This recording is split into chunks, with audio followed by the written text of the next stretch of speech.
He ruled the streets like a shadow, feared by police, worshipped by followers, hunted by the state. His name? Biola Ebila. But who was he, really? What happens when fear becomes power and power becomes legend? In the heart of Ibadan, Nigeria, a city once bursting with culture, trade, and peace, chaos crept in quietly. Turf wars, cult clashes, police crackdowns, and through it all, one name kept rising.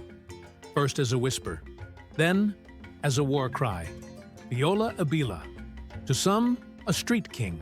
To others, a savage cultist. To the Nigerian government, public enemy number one. But who was Biola Ebila? The feared gang leader of the 1 million boys. Was he a street hero or a violent cult boss?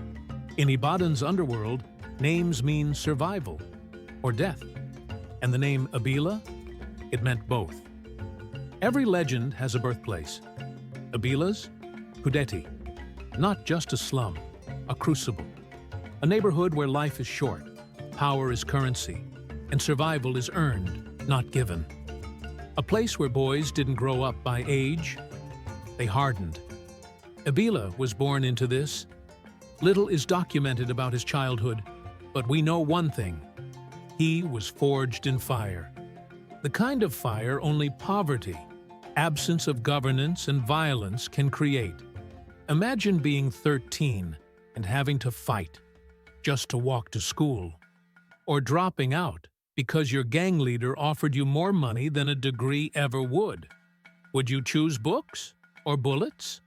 That's the reality of Kudeti. And that was Biola Ebila's playground. As crime grew unchecked and politicians looked the other way, a vacuum formed. Gangs weren't born just to rob. They were born to protect, then to control. And in that vacuum, Ebila started rising. To understand Ebila's reign, you must first understand the 1 million boys. The 1 million boys didn't start in Ibadan. Their origins trace back to Ajagunle, Lagos, around 2011. Originally, they were formed to fight police brutality and injustice. Youths with purpose, protesters with fists, but purpose mutated, and protests turned into power plays, a well-organized criminal network. By 2013, they were feared across Oho, Ikorodu, Ajagunle, infamous for robbery, street raids, and violent extortion. And soon, 1 million boys was no longer a symbol. It was a threat. Was there ever really 1 million of them? No. But when you control the streets with fear, numbers don't matter.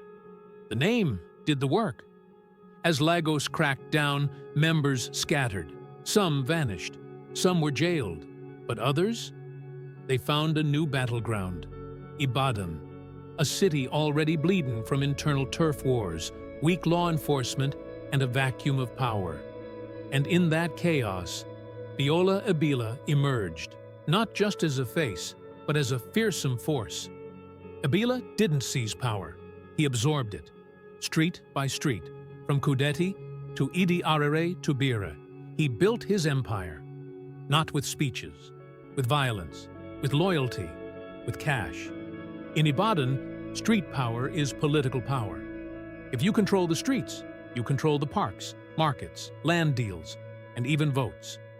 Local youth, jobless and hungry, became soldiers. Weapons in hand, masks on faces. Orders from Ebila. By night, they patrolled. By day, they collected and punished. In 2020, the world battled a virus. COVID-19 shut down cities. Shops closed. People isolated. Hope collapsed.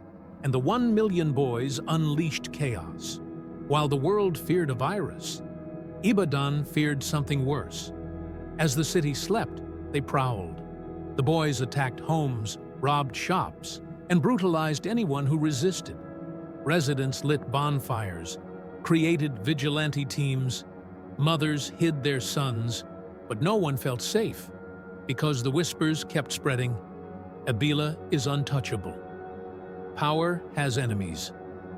In Ibadan's gang underworld, there's no such thing as permanent kings. Ebila's biggest rival? Moshood Olodokan, known as Ekugbemi, another street general, another gang boss. Their clash wasn't just personal. It was war for control. And in that war, blood was spilled. Ekugbemi was killed. Ebila was the prime suspect.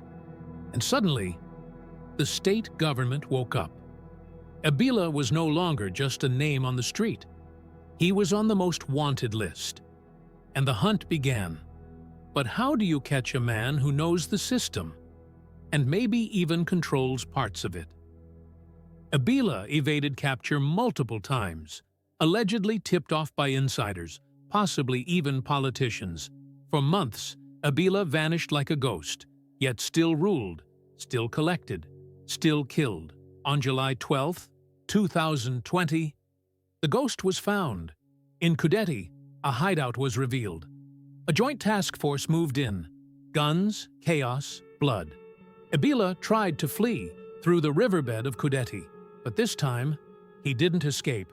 A bullet found him, and just like that, a reign ended. Ebila was dead. Ibadan celebrated. Others mourned. Ebila was gone, but his empire wasn't. Raids followed, arrests made, streets went quiet. Briefly, but violence doesn't die. It mutates. New leaders rose. Old enemies became kings. So who was Biola Ebila? A villain born in chaos? Or a victim of a broken system? In Nigeria's underworld, heroes and villains wear the same face. The difference? Perspective. One truth remains. Power built through fear always ends in blood. And in places like Kudeti, more Ebilas are rising. This was the story of Biola Ebila and the rise and fall of the 1 million boys. If this story moved you, don't just scroll away. Like this video, share it, subscribe for more untold street stories from Nigeria and beyond. Until next time, stay safe, stay aware, and never forget, the streets may sleep, but they never forget.